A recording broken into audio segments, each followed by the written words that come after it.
tentando fazer um enquadramento relativamente ao tópico pobreza. Como sabemos, a pobreza não tem uma definição universalmente aceite, não é? O Sistema das Nações Unidas fala em privações múltiplas e desiguais para um cidadão, e nós, a nível da área dos direitos humanos, classificamos a pobreza como uma privação de direitos. Estamos a falar que uma pessoa que está a pessoa, por ser um ser humano, tem seus direitos humanos. E quando começa a haver falhas na garantia, na efetivação desses direitos, então podemos considerar já estar numa situação de pobreza. Situações como a falta de alimentação de qualidade, a subsistência, o exercício da cidadania, a desigualdade e a discriminação de género podem ser incorporados como elementos que vão contribuir para que uma pessoa tenha uma privação de direitos e, ao mesmo tempo, seja considerada uma pessoa que esteja a viver uma situação de pobreza. Gênero. Estamos a falar das diferentes funções, deveres culturais, não é? que caracterizam as raparigas e os rapazes, homens e mulheres. A igualdade, estaríamos a falar no acesso e oportunidades iguais, não só do ponto de vista formal, mas também do ponto de vista prático. Eu daqui a pouco vou explicar um bocadinho. Doutora, pode só encostar um bocadinho mais no microfone, por favor? Vou explicar um bocadinho como é que às vezes a garantia legal não nos dá efetivamente a garantia de implementação de igualdade e de paridade em termos de visão entre homens e mulher, e equidade de género, a distribuição dos benefícios e das recompensas entre homens e mulheres. Do ponto de vista nacional e internacional, há uma série de legislação e políticas, desde os ODS, os diferentes programas das diferentes agências das Nações Unidas, agências regionais. Nós em Angola também, desde a Constituição até uma série de políticas públicas, há uma série de legislação e normas relativamente a isso, e programas inclusive de combate à pobreza bastante dirigido. Temos também instituições vocacionadas quer seja para o combate à pobreza, como para trabalhar na igualdade de género. Aqui dizer que não há uma expressão muito estanque. Há quem diga que devemos trabalhar para a redução da pobreza. Esses defensores dessa perspectiva entendem que nós não vamos conseguir eliminar, e há quem tem uma visão muito mais otimista, que diz que nós temos que trabalhar para eliminar a pobreza. Entre a redução e a eliminação, muitos passos devem ser dados, deve-se olhar para aquilo que é o dia a dia do cidadão, como é que o cidadão está, não é? Há uma expressão que se diz, e eu corroboro com ela: se nós tivermos que falar do rosto da pobreza no mundo, em África e em Angola não está diferente disso, é efetivamente um rosto de uma mulher, e um rosto de uma mulher jovem. Formalmente, há uma série de garantias, o problema está sobretudo na implementação prática, na efetivação desses princípios e nessas formas. Como falar, por exemplo, de igualdade no tratamento, se a partir de casa, do ponto de vista cultural, a educação que os pais dão à menina não é necessariamente o mesmo tipo de educação que dão ao menino. A menina é educada com os deveres, chamados deveres de casa, e o rapaz com outras habilidades e outras competências que não são as habilidades e competências normalmente que se ensina às meninas. As meninas, para ser do ponto de vista prático, é lavar a louça, tem que saber engomar, tem que saber cozinhar, porque isso vai ser uma questão muito importante na tua vida no futuro.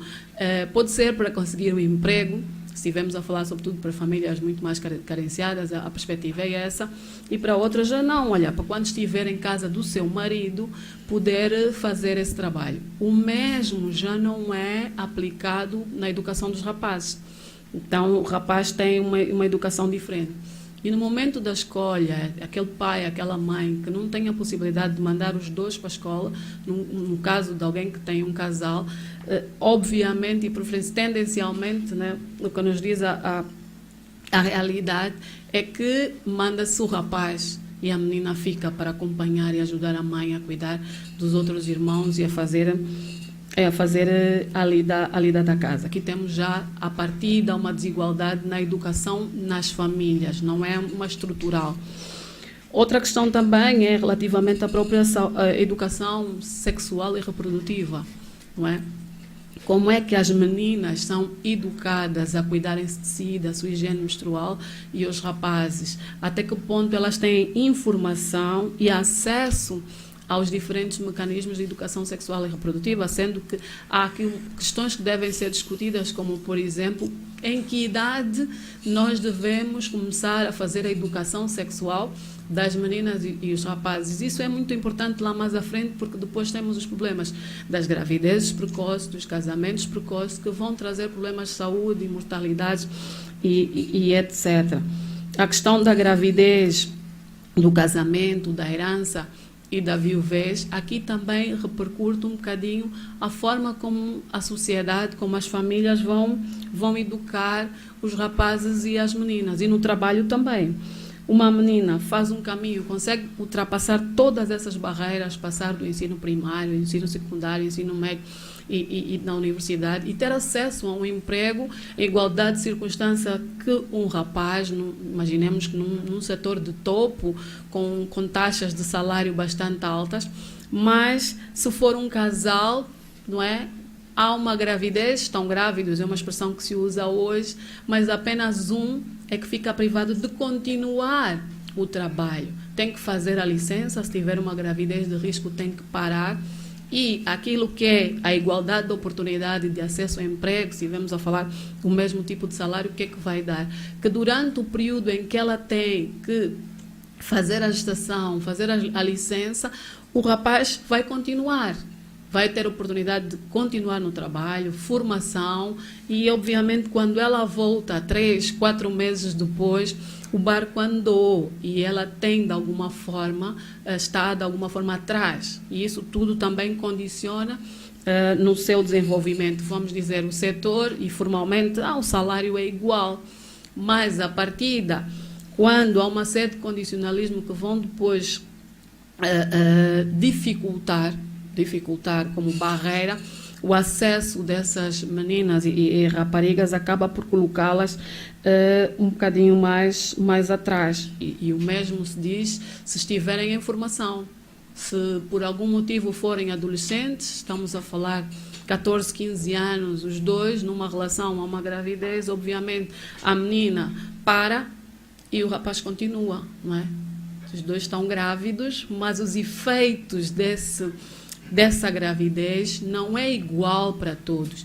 E se quisermos buscar e trazer mesmo para aquelas mulheres que hoje são decisoras e têm cargos de decisão, também aparentemente a vida não é assim tão fácil, porque são mulheres de carreira, mas sempre hão de ter, depois do trabalho do escritório, depois do trabalho de engenharia que vão desenvolver fora de casa, tendencialmente e quase sempre tem um trabalho adicional em casa, de cuidar das crianças, acompanhar o estudo dos miúdos e cuidar da casa e fazer outros deveres adicionais, que são coisas que aparentemente depois não são contabilizadas, não é computado, não se vê, não é? O que se vê é aquela profissional, aquela executiva que está ali e que até é interessante, até tem boas ideias e de alguma forma reflete-se bem, mas no final do dia, na maior parte das vezes em casa, se os dois tiverem a mesma função, já se sabe quando o bebê estiver a chorar,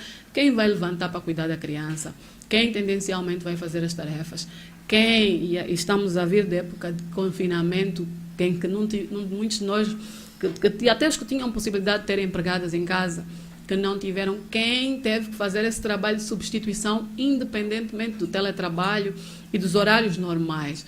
Então, o que eu quero, de uma maneira geral, trazer aqui aos dados que nós estamos a ver é que não é só uma questão formal. A forma pode estar boa, mas a execução prática é muito importante. E isso passa por educação, é um problema de mentalidade.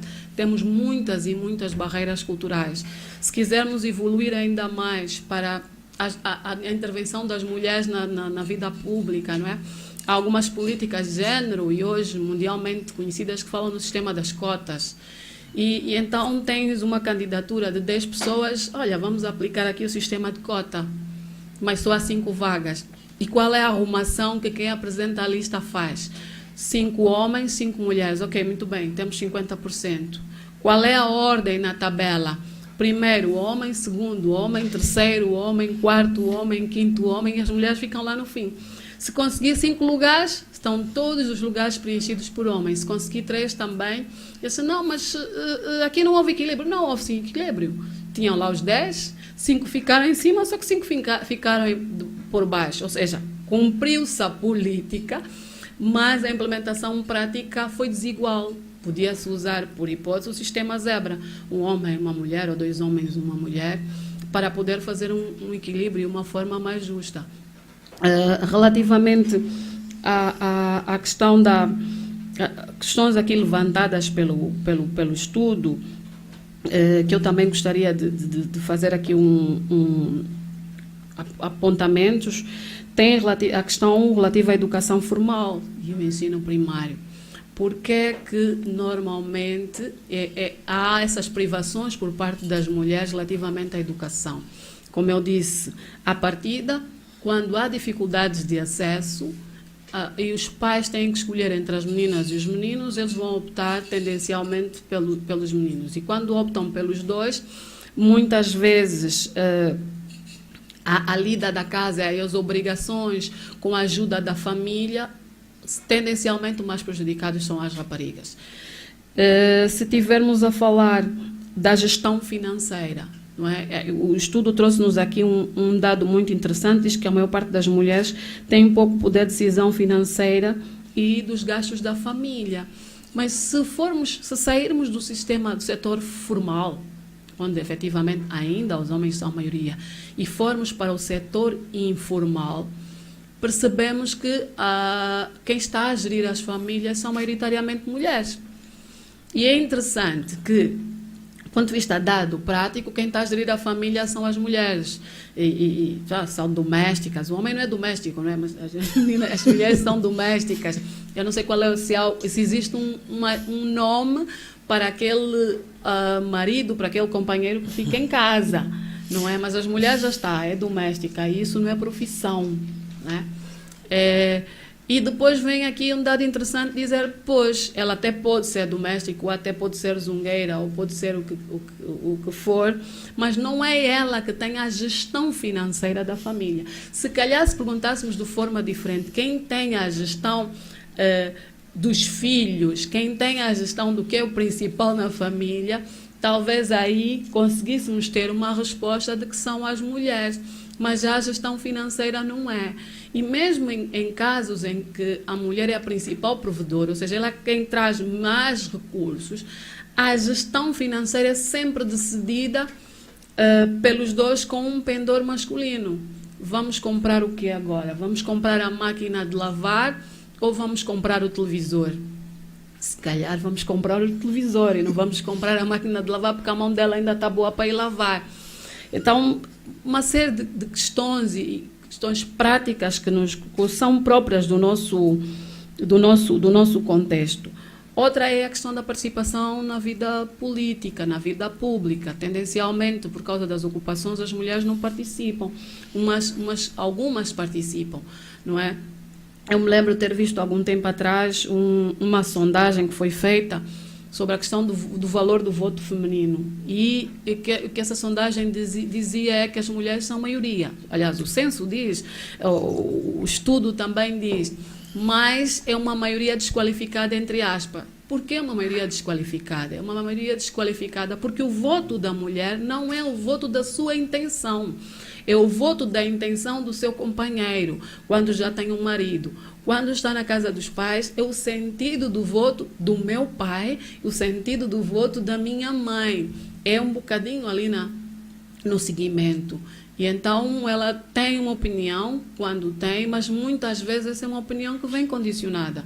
E isso também o estudo veio clarificar aqui, como trazendo um aporte científico sobre isso. Outra questão bastante interessante é esta... Mais 5 minutos, doutora, sim, também. sim. É essa sobre...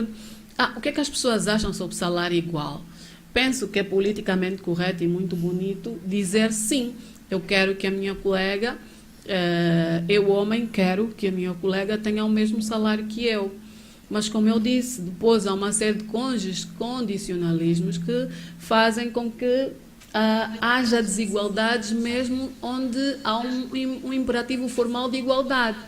Reparemos no seguinte exemplo, eu vejo vários anúncios de emprego e agora há uma frase muito interessante, não é? Até bonita, politicamente correta também, que diz aconselha-se, estimula-se a participação e a candidatura das mulheres. Mas depois, no momento da entrevista, quando se faz perguntas não retóricas, mas perguntas que daí vão desabrar as possibilidades de candidatura das mulheres, que é o seguinte: tem família? Tenho sim, tenho um marido e filhos. Tem possibilidade de viajar?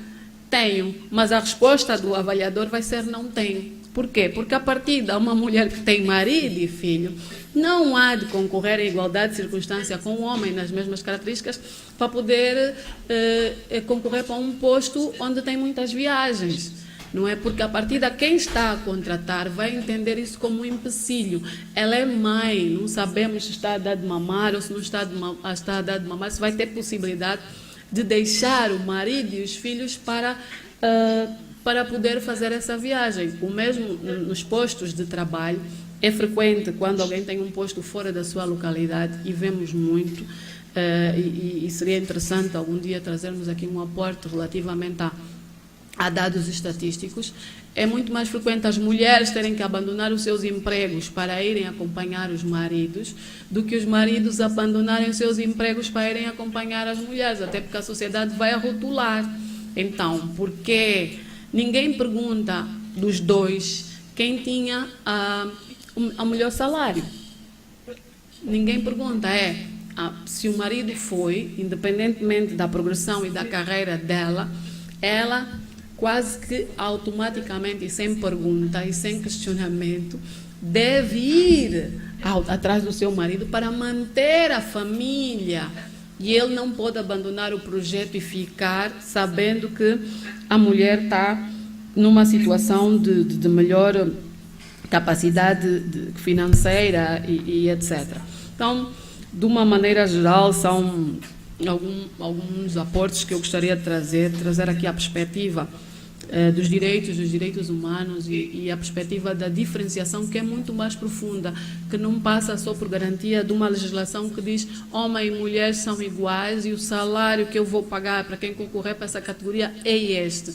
Que há por trás disso, ou que eu tenho que ter uma lista de 50%, e depois a prática, há aí uma série de aspectos que vão dizer que não é? É muito bom ouvir e ver o resultado. Não, os homens entendem que as mulheres têm o mesmo direito à terra e à herança. Do ponto de vista prático, vamos buscar estatísticas para ver quantas mulheres efetivamente são titulares, possuidoras de título de terra ou de habitação. Em muitos casos, até ela quem dá o dinheiro, mas a habitação, o bem, o carro e etc., tem que ir em nome do marido, pela salvaguarda do bem família, o bem maior. Então temos aí uma série de questões que é importante olhar e ver, que não passa só por quem efetivamente está numa situação de pobreza.